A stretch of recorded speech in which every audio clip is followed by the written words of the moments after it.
into the dust. So last week we delved into the history of the quote-unquote Lost Colony of Roanoke and found that the colony was far from lost, it was abandoned. So this week we're speaking with Scott Dawson, who's a really inspirational guy, a local resident of Hatteras with Native American blood from the Croatoans. This whole story was always really a passion for him, particularly in the way that his community was misportrayed in the traditional narrative of the lost colony, either as non-entities or even villains, which is something we discussed. Now, unfortunately, we did have a little bit of a technical glitch in the middle, so you'll see he's having to drive home in his car, but he didn't miss a beat.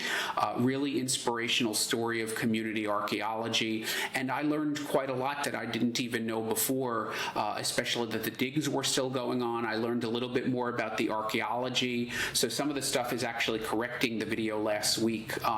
We heard it straight from the horse's mouth since it's coming from Scott, and this should give you the most up-to-date news on the Lost Colony. Really an inspirational guy. He's a big celebrity now on lots of TV, but you'll see still humble, and he's driven by passion to tell his people's story. So without further ado, here's my interview with Scott Dawson of the Croatoan Archaeological Society, and I will put the donation link below because they need all the help they can get. All right. Hi, Scott. Scott Dawson. Thanks for joining me. I see you're there in your Lost Colony Museum. How's everything? That's right. Yeah, right. Everything's good, man. Every day above ground's a good one. Awesome philosophy. So we know a little bit about you. You know, you're a lifelong resident of the Outer Banks. We know you're of native Croatoan descent.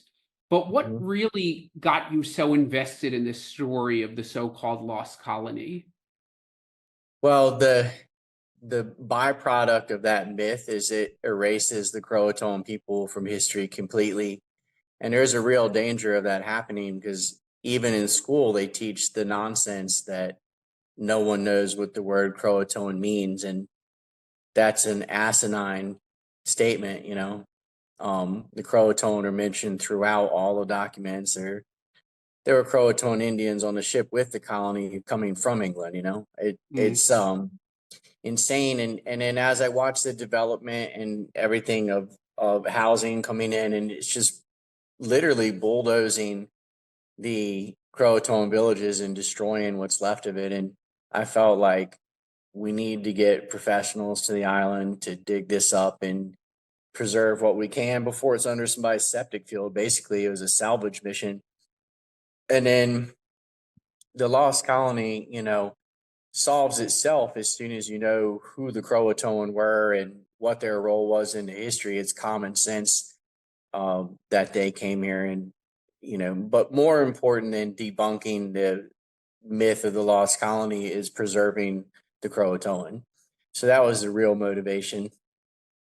Yeah, you know, you mentioned before that there were Croatoans who came over on the ship. They were ones who had gone to England as a result of some of the abortive initial attempts to found a colony, correct?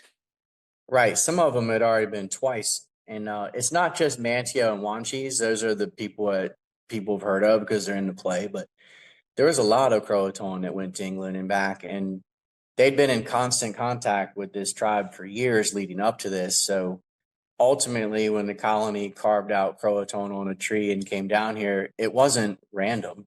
You know, they'd been in contact for years. And conversely, everybody else wanted to kill them and already had killed. One of them was shot 16 times with arrows, George Howe and all that. And when that happened, what did they do? The English came back down here and asked for help and received it. And then these warriors from Croatoan went to the mainland and smashed one of the villages over there, stole all the corn, gave it to the English.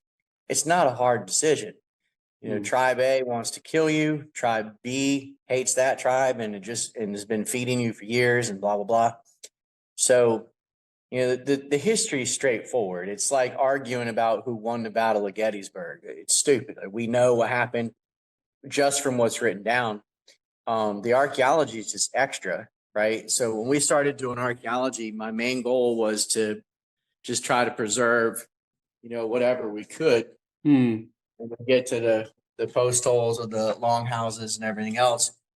But in it, we got all this Elizabethan material, which, doesn't hurt the case when Yep. you're digging, you're finding all this, but it's just extra. I felt like maybe if we got professionals to the island, dug them up and actually found evidence of the colony, that would generate enough attention to where media would come down here.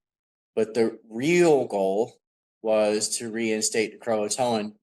And instead of them being some, mystery word on a tree, they're real people that played a real role in American history. But there's no way that HBO or the Travel Channel or Nat Geo is going to come down here because we're digging up a Native American village. Yep. We had to find the colony in order for them to have interest. I'm not stupid. I know that.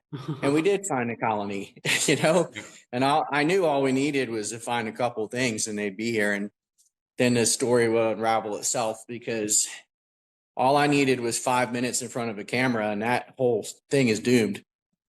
Yeah, let's take a step back first, because we're going to get, of course, deep into the archaeology and talk about the HBO special. But Yeah.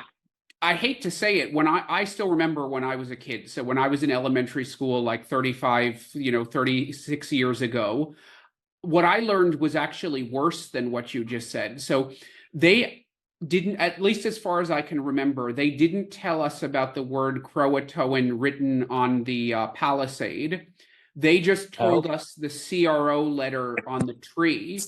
And they said the theory was that the Croatoans had attacked them to either kill them or take them off into slavery. And someone abortively was scrawling CRO to try to tell people what was going on before they killed the person or took him off. So we actually learned what the Croatoan were, but that the evidence was that they were attacking the colonists. That's what we learned.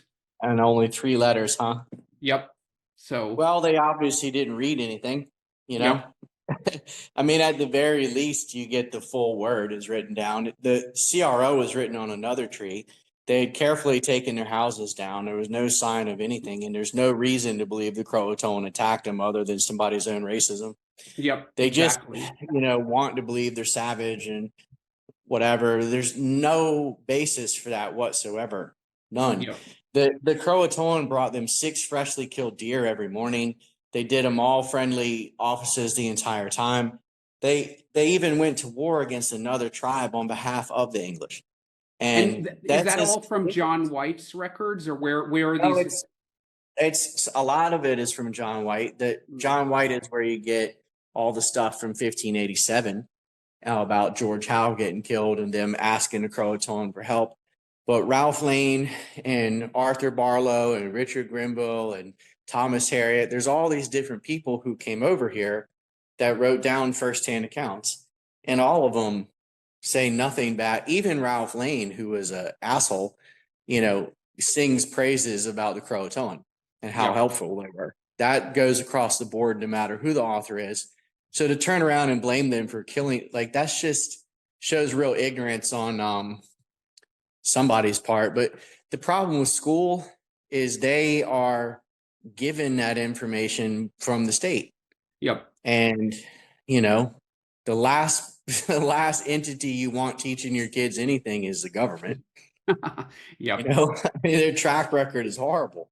And the Croatoan just did not fit the savage narrative. So they got erased or sometimes replaced with nonsense. And, had they landed in Comanche land, maybe they would have been killed, but they didn't. And you can't just take whatever the worst example is of, human sacrifice of the Aztecs or something and apply it to all Indians. Yep. You know what I mean? And that's kind of what happens. And, I tell people all the time, well, the French killed 70,000 people in 1 year with a guillotine. That's a lot worse than sacrificing 6. I mean, they're both dumb, but you know what I mean? And the French are supposed to be the sophisticated ones. Yeah. But we don't justify the genocide of France because of that. Yes. Right. And that's what kind of goes on to act like, well, it was okay what happened to the Indians because they did some stuff sometimes that wasn't right. Well, Yep. we all do, you know. Um, there's Now, no nation that's guilt free.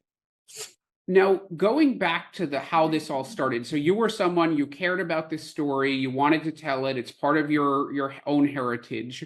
How did Yeah. you, what's the story behind the Archaeological Society founding that, and how did you actually get in touch with Mark Horton? So tell us all about Well, how that started.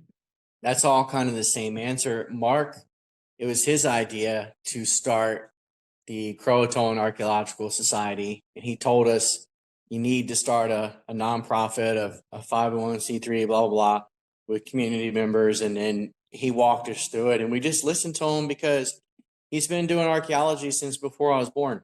But And how did he even get in touch with you? How did you meet him? well, I sent emails out to everyone, like pretty much every university, and I was showing them photographs of things that came out of the ground, like mostly just native pottery and stuff, and things that I didn't ruin archaeological sites by digging on them. I went to sites that were already ruined by Because of the construction. hurricane or construction No, or just because of people building stuff mostly. Mm, Where they lived has never been touched by a hurricane because they're smarter than us and they went up high in the woods. yep. But they, they didn't live in beach houses, but they get, they put houses up there now, like modern ones, and destroy stuff.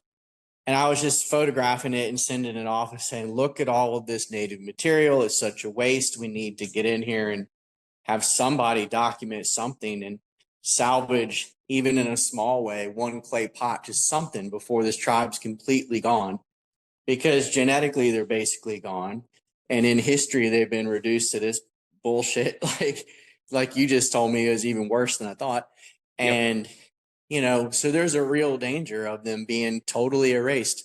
And I just wanted to salvage something. And I did put the argument that that colony probably came here. They literally wrote it down, blah, blah, blah.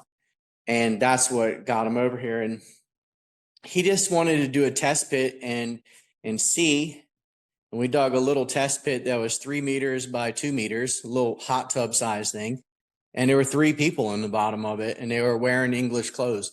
Not the clothing, but the buttons and all that stuff is still there. And So you found um, bodies in the first test pit. yeah, 3 of them. Wow. Okay. Got it. And you know, there was a perfect sequence going down 1800, 1700, 1600, all the way down. And it was stratified like a big fat layer cake. And he was just so excited. I mean, I think we had 99 pieces of Croatoan pottery at the bottom level. And I don't know how many before that, but that's a 2x3 pit. And you're getting onion bottles and everything you could possibly find, guns, swords, all that crap. It was just absolutely loaded. Because where we were digging happened to be square on a midden, which is a dump.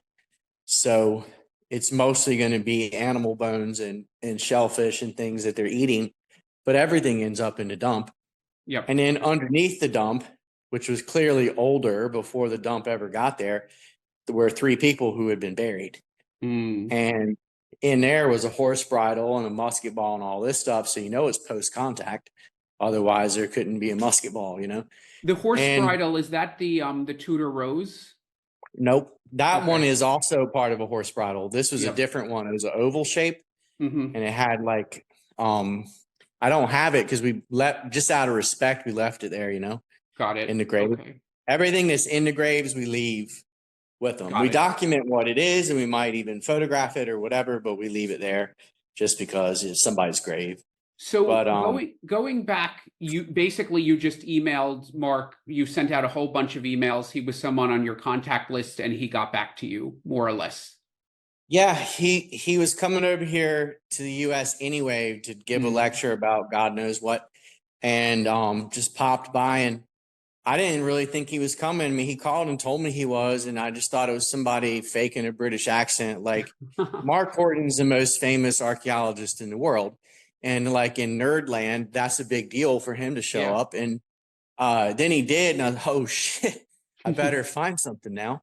So I took him to the Indian villages, and there's 3 of them. And I took them to the one in the middle, which is in Frisco, Okay. and we found some stuff from like BC times or whatever, just walking Mm, around in the sound. And wow. he said, like, well, let's do a test pit, and we did, and there were 3 people in it, and they had English stuff from the 1580s on them, like the very first dig. And he said, don't say anything, don't say anything to the Mm, press, because it's going to yep. be a circus. We want to get in here and really dig it up and then tell them. And I guess around 2000, that was November of 2009 during Hurricane Mm, Ida. Actually, it was the first one, and we got run out by a hurricane. But the 2012 or 13, somewhere around there, we got the Nuremberg token and a swept hilt rapier sword and all this, some of the key stuff. And that's when the Travel Channel and National Geographic and the rest started piling on, and it did become a circus. But it was immoral not to say something at that point. Plus, you got volunteers and stuff. So on the yep. underground, the word had leaked out anyway. Yeah, And that's always something might with as well. archaeology. You want to Yeah. publish stuff, but you don't want to tell too early because then you get treasure hunters and stuff like that. Yep. So he Right. started coming back year after year with grad students. I think some of them were from Right. England and some of them were from East Carolina or local schools. I Nobody was guess, from East Carolina. oh, No nobody from one. there. Okay. So No, because East Carolina had already ruined their relationship with the island by coming in here and stealing shit. They they took did it in the people, 1990s, right? There were yeah, some digs there, they right? did. And there were a lot of people that brought stuff to them and Okay. said, look at what we found in Avon or whatever. And they Hmm. just took it and never returned it Got and it. then lied about it. So the first thing that we had to do when approaching property owners was explain that we had absolutely nothing to do with East Carolina Okay. All right. because I they didn't know hate that. them. Got it. Yeah, they're like so hated now because of how they mishandled everything. And the stuff they did take, like that signet ring and whatever, Yep. where is it? Like, no, it's in a closet in Greenville. Like, what's the point of that? So one of the things that I told Mark in the beginning is I'm going to take you to where all this stuff is, and it stays on the island. That was the Yep. deal. It's not going to leave and never come back. That's been a problem in the past, and he didn't care. They just want the knowledge. So Yep. that's why it's all here, Great. on display, and people can see it for free. And that's the way it should be. Instead of it being if you put it in the Smithsonian, like the people that really care and want to see it are people down here, and they shouldn't have to go 4 or 5 hours away to see it. Yeah, I mean So, that's a major issue with archaeology all over the world. I've talked about that in Greece, how you have stuff from all over mhm. Greece and then it's just all sitting in Athens.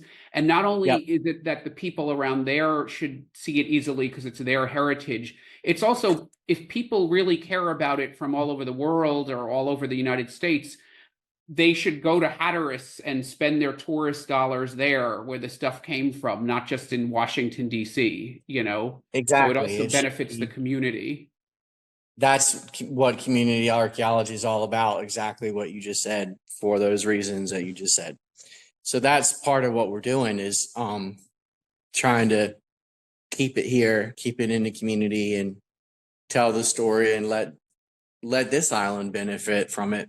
You know, And and so Mark came, where did the grad students come from? Were they from England or elsewhere in the they were US? from England, and in England, of course, they have a lot of students from Ireland. And but to get an Irish student in England is like having somebody from Virginia at a school in North Carolina. They're Yep. not that far apart. And so we've got some from Australia and Iran and all over, but it's Wow. mostly English, Hmm. and it's mostly like Southwest England, Bristol, in Hmm. that area. Yep. But they're from London and everything else. But they're, I guess, paired with quite a few Americans from all over. William and Mary, University of Hmm. Chicago, UCLA. You know, anybody that we feel like is useful. Yep. Now, Most of them are third year, and so they're not your immature freshmen trying to get drunk and whatever. yeah, They're and spend the actually, summer at the beach, right at a beach yeah, house. Um, yeah, they're young scientists, yep. and science is at least the attempt to find truth. That's what I would define it as, is it's the quest for what is real. And you're constantly trying to prove yourself wrong. It's like the opposite of politics. Yeah, yes, exactly. It's a good way to put it. Now, so they've been digging, dug for 6 years, right? 2009 to 2015. Is that correct? We dug more than that. Okay. We dug every year from 2009 except 2020 because, and Yeah. then 2019 we didn't dig. Okay. We dug this year, like as recently as June of 24. Got it. And that Okay. one was filmed by the History Channel, which I know they're like the Inquirer of TV. So they'll probably mess that up. Ancient And aliens. yeah, they'll do something. They had me and this guy go out in the sound and spear a stingray and eat it, which was gross. My morning started out doing archaeology with Mark Horton. And within a 24-hour period, I was eating a raw stingray with some cowboy from out west that they brought. I've had a really strange life. But whatever. There's another show coming out in December, early December, on Discovery Plus, which if you have HBO Max, you have, because they're all merged. And the that only one, I thing think, I'm going to warn you about, I'll just warn you about this because I just did a show about Petra, the Indiana Jones site, Yeah. right? They just made up a whole thing about finding some stuff and it had already been found. So it's a really big scandal within they all lie. archaeology. So just basically stuff had been found 20 years ago and they did a show like they were discovering it live. So with them, Absolutely. Keep your antenna up. You don't want to tell a fake story. The stuff that's there is interesting enough already. You don't need to sensationalize it. They all do it. The guy that's the host for this one is Josh Gates. Yeah, this is the one. Yep. So he's beware. good. I did a show with him forever ago on the Travel Channel. Yep. And I was like, wow, he actually kept his word. And then later I saw him on TV hunting Bigfoot or something. I was like, what is he doing? Yeah. And but I have no control over the television. It's kind of one of those things where they're not going to get it all right, but they pay for the flights of the archaeologist and they get you lunch every day and they make it possible to actually do it because I'm not independently wealthy and I can't. Yep. So the trade-off is you get to dig again and get another slice out and they will tell the story and probably screw it up. However, they're not going to screw it up the way the History Channel does. The History Channel said the CRO thing that you were talking about. And they said that all the normal lies and everything, and they know better because they were here and they met me and whatever. So I think the HBO one might be okay. Okay, good. For TV, it's like saying somebody got a good hit in Little League, like for TV standards, you can't have that high. It's not going to be some academic presentation, but I don't know. I felt like the questions they were asking, if they leave it unedited, which they're not, but I felt like they were finally diving into how this myth began instead of acting like it was real history. Yep, which is the stage performance. Now, you said two things that I want to go back to. So one, you mentioned the DNA, and I know there has been a big project to try to find the DNA of the lost colony, and some of that must have to do with the Croatoan. You said, why are the Croatoan not visible in DNA? For example, if you did a DNA test, what does it show? Well, it shows Native American, but you can't differentiate Croatoan from Cherokee from Choctaw, Okay, so and there is no lost colony DNA to compare to. There is no known DNA here nor England. The genealogy really? Okay. they're full of shit. The genealogy in North Carolina, the oldest one is Nathaniel Batts, and that's 1655. The colony's in 1587. There's only 16 women. So the kids are all half native, and within 2 generations, they don't even have a last name anyway. And I think a lot of the people are not named, right? So they can't necessarily find relatives in England. Is that right? No, they're all listed, but they're common names. And they're just the scrubs or nobodies. And, Mm. you know, the DNA is kind of dumb anyway. Like, all right, I'll explain it like this, and it's going to make a lot of people mad, but it's the truth. If let's say whatever God comes down on a lightning bolt and he tells you you're a descendant of Virginia Dare, right? Yep. Well, if you take a DNA test and we know it's true because like God said it, just let's say that DNA test has less than 1 in 2 million chance of it showing up because everyone in the world has two parents. Yes. Dead or Yep. alive, we all have two parents, 4 grandparents, 8 great, 16, Yep. 32, right? By the time you get to the colony, you're talking about over 2 million. Yep. And it's only going to give you the ethnicity of one of them. Mm. It can only be your dad's dad. So like your mom's dad's family is not in it. Your dad's mom's family is not in it. Right? You could be half black and it not show up, right? Mm. If it was your mom's dad and your dad's mom that were full blood, it wouldn't show up at all. So it's kind of stupid. And they don't explain that on the Ancestry commercial because no Yep. one would buy one.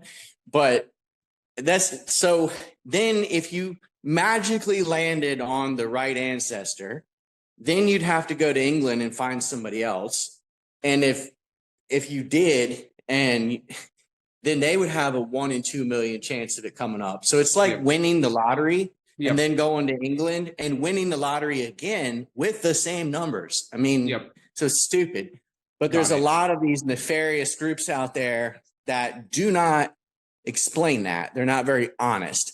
And they take advantage of these rural communities that just really want to believe that if they spend $90 on this kit, maybe they can prove whatever. Yeah, I mean, And they go in and they sell thousands of dollars worth of these kits. They came down to Hatteras and sold $900 worth of these things up in Avon, and they never explained how it actually worked. yeah, And there you are know, there's whole genome sequencing available, but that costs like $1,500 per sample. So very and even that wouldn't do it because there's no known DNA to compare yeah, to. and if they have no known, that's the thing. They need something to compare it with. So I gotcha. It makes sense now. Yeah, so it's dumb. That's why we don't mess with DNA, and you know, maybe one day in the future it would be different, but right now it's kind of dumb. Like it's just it's so much easier to just dig up a sword, you know? Like their stuff is still there. Yep. We have evidence of blacksmithing on site because you've got the hammer scale and the vitralized glass, which are byproducts of working with iron. Yep. That doesn't happen. Like that can't physically happen.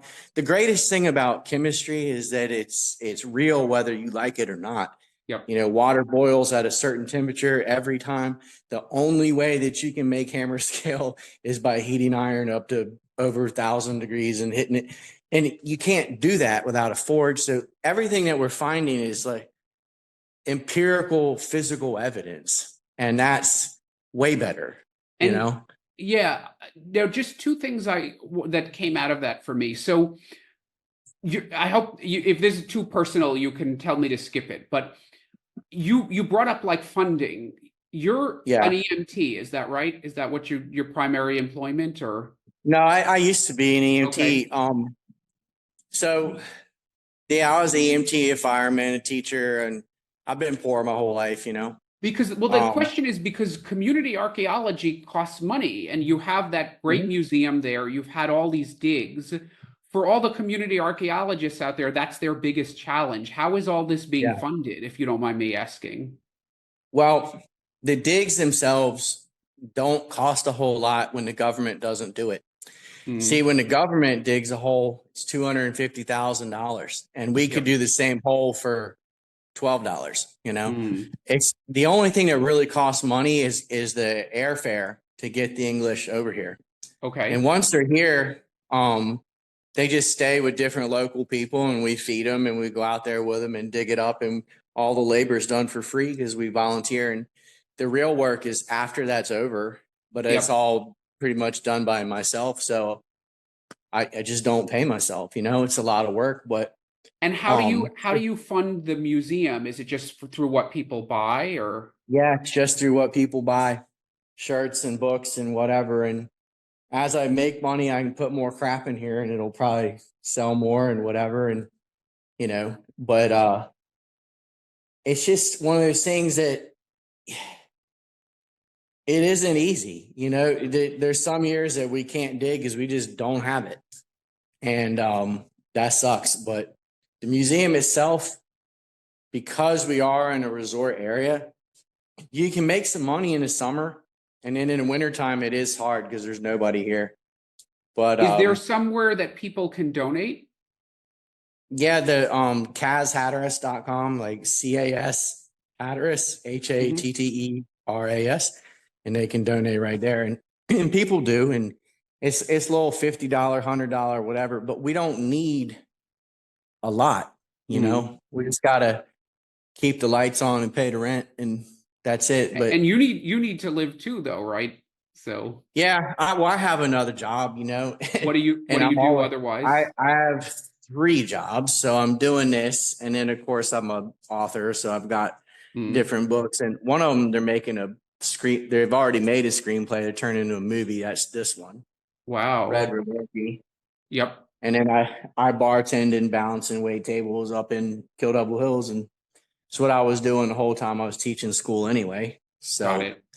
I finally just didn't go back because teachers in North Carolina are paid $30,000 a year. And that's a lot to ask to get shot at. So, yeah, the whole time I was doing it, I was working somewhere else, and I said, why go back? You just do this. It's easier and you make more money. But it's really inspirational that you're chasing your passion this way. A lot of people, that's really what stops them, is it's hard to fund community archaeology. Have the TV shows helped? Has that ginned up more interest, or more people calling you, visiting you, etc.? I think that some of the TV shows help, some of them hurt. The History Channel sucks. They've called me a zillion times, and I always say no. I always refuse because they dicked me over twice. And then this last one, it was in what way? You mean made the story sensational, or? Oh my God, it's so bad. Okay. There's one that they did way back in, I want to say 2011 or 12. And the host said on air that I pissed him off.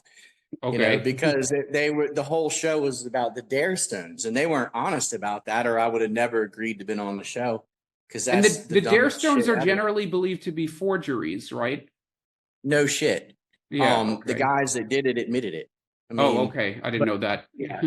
Yeah, they all got busted and whatever. Like, that whole thing is asinine anyway. That was just a reaction to the play. When the play first came out in 1937, it wasn't as inaccurate as it is now. Like, in the beginning, they just have them marching off to Croatoan, which is Hatteras, because that's what happened. Well, they didn't like that, not in the 30s.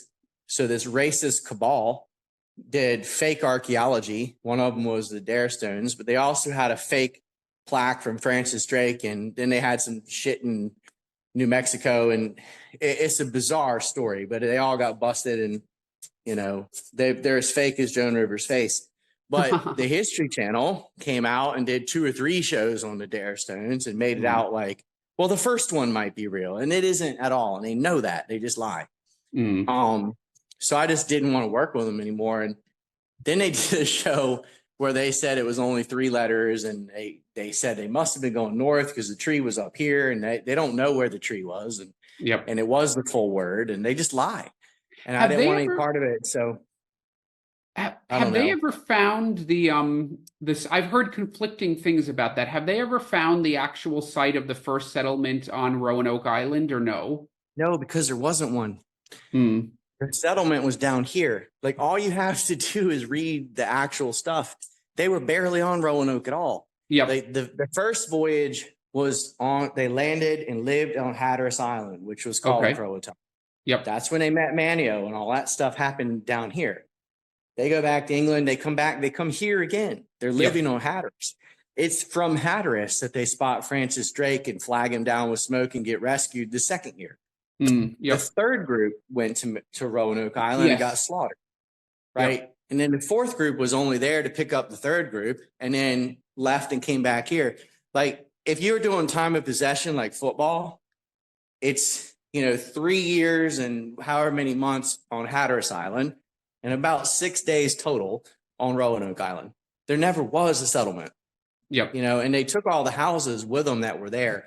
And those houses were not from the colony anyway. They were from a group of men that lived there in 1585, about 40 soldiers, because they were using it as an offensive launching pad to go at Dasakamanapo. So I don't know if you can see, but there's Roanoke Island. My finger is. Dasakamanapo is right there on the mainland. That's where they murdered the chief and cut his head off and all that crap. Anyway, yeah. No, they've never found anything on Roanoke Island. Nothing. Ever. It's because barely anything happened there. It'd be like, I don't know, if you were studying Pompeii and then went 50 miles north of there. We're like, I don't know, we don't find anything. It's like, well, you're not there. Yep. Understood. So you've been digging now. It's been, 10 seasons, more than 10, 12 seasons, 13 seasons. You had some interruption. When do you think a publication, like an academic publication, might be coming, and what's next for you? You've got some TV coming up. What's the way forward? Well, I really would like the publication to come out as soon as possible. But Mark had a good point. He said, if we had published before 2023, we wouldn't have a Tudor Rose, right? And if we had published before we dug in June, we wouldn't have this hammer scale and vitralized glass. Like every time we dig, we find something else significant. And so I don't know, but I kind of want to just land the plane. I feel like we've got enough. Yep. And then, if we dig again after that, whatever, you got to publish at some point. And can I ask you a question about the archaeology? Because based on my understanding, the strongest argument you had, but it sounds like you found some new stuff, which is why maybe we're going to break some news here. But the strongest argument was essentially you found items like, for example, that Nuremberg token, like the Tudor Rose, that weren't necessarily in a late 1500s context, but they were things that only would have been used then because people wouldn't have held on to them. That Tudor Rose had to have come there in the 1500s. No, Is that right? Stop right there. That stuff came from a 16th century level, like that Nuremberg token. There was nothing at that level from the 1600s at all. Okay. What's confusing is when East Carolina was here, they found this snap-on gun line. Yes, which that was clearly from the 1580s. This little square bit here is round after 1590. It was found in a layer from 1640 or whatever. And it was like, oh, wow, this was something from then that they hung on to. Cool. And it probably was. Like, that's definitely a possibility. Yeah. What we found, though, is better because this stuff, like that glass arrowhead and all, that's in a pure 16th century layer. Okay. None of that is from above. And what you have are kind of two levels where you've got a few 16th century artifacts that are found in the very early 1600s, which is only 13 years later, right? So something like a gun that's useful would be hung on to. And the fact is it's the only gun. Like there's not guns there from 1650. The only guns, the only swords, the only things they have of this nature are all older models from the 1580s. And that's all well and good. And then you go a little deeper and it opens up to this pure 1580 level. And it's all Elizabethan and Native American. Okay, that's really good to know because I was even mistaken about that. Based on what you can track down in the press, it seems like the stuff is older things, but a newer context. It's great to know that it's actually 16th century context because then it seems like a really done deal and you'll have a strong publication. Yeah, what happens to the press is they go talk to the Park Service and they tell them what we found. And it's like, well, they are lying. You can ask Mark. And he does presentations too. He did one up in Rodanthe. He made it crystal clear that the Nuremberg token was from this pure level. And so was this Germanic stoneware and this smelted copper and blah, blah, blah. And he went through it all. And it's just like it goes in one ear and out the other because they were around in the 90s. And in the 90s, this is what they found. And so that must be what we found. It's like you're telling them the truth and they can't even hear it. They just hear what they want to. And, there's a lot of money involved. There's a lot of tourism dollars at stake because Roanoke Island, as you see, does not have a beach at Nope. all. And so there's no reason to go there. And they're like a hot dog stand competing against a steakhouse. Yep. And the only way they can get tourism at all is with this bullshit history. Yep. And that's what they do. I mean, Got it. Virginia Dare is one sentence out of 900 pages of document.